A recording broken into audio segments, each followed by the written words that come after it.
When you're an elected official, you answer to all of the voters, Democrats, Republicans, independents, whatever. We've all heard that. We all know that. And it's kind of true. But really, when you're an elected official or when you're a politician of any sort, you're answering to a political coalition.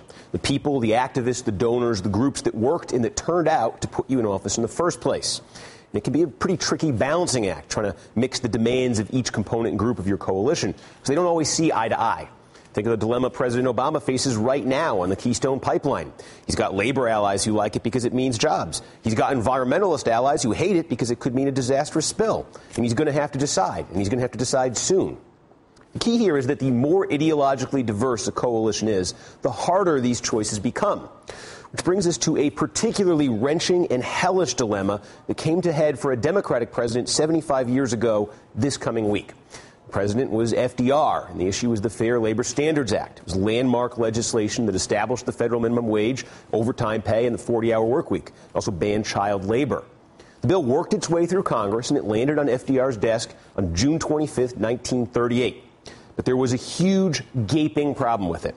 Jobs that were performed mainly by African Americans were left out. This meant domestic workers. These are women, disproportionately black women, who cleaned houses, who cooked meals, and who raised children for other families. It meant farm workers. Together, those two occupations, domestic workers and farm workers, they accounted for 2/3 of the African American workforce of the 1930s. They were left out of the bill because a major component of the Democratic coalition of FDR's era was the South, the white South, the segregationist South. Those white Southern Democrats were okay with the idea of minimum wage as long as it didn't apply to everyone. As Congressman Martin Dies, who was a white Texas Democrat, put it, quote, "You cannot prescribe the same wages for the black man as for the white man." So in order to bring those Southern Democrats aboard, FDR chose to sign a law that helped many workers who badly needed help, even as it left out others who needed that help just as badly. Now fast forward a few decades. The Democratic coalition evolves. The party takes a firm stand for civil rights, and white Southerners begin their long, steady migration to the Republican Party. This was enough for the Democrats of the 1960s to extend the minimum wage to many farm workers.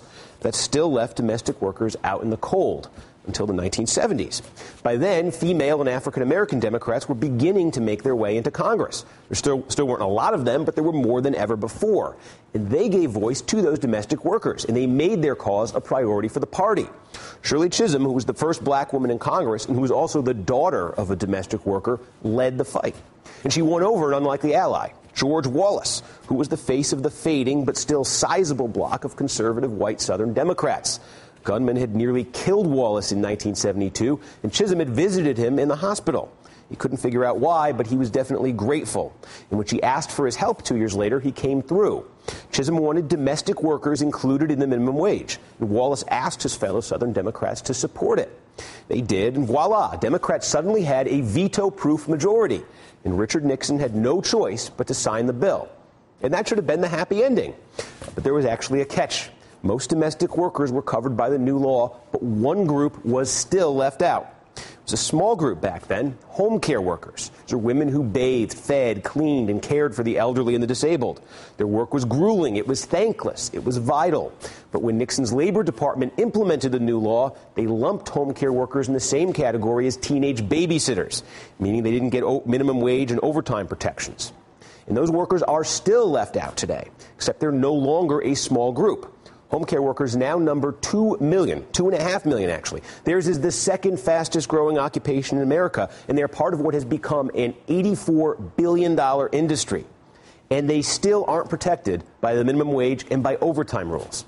They also represent the heart of the new modern Democratic base, which is why Barack Obama made a show of solidarity with them when he set out to run for president 6 years ago.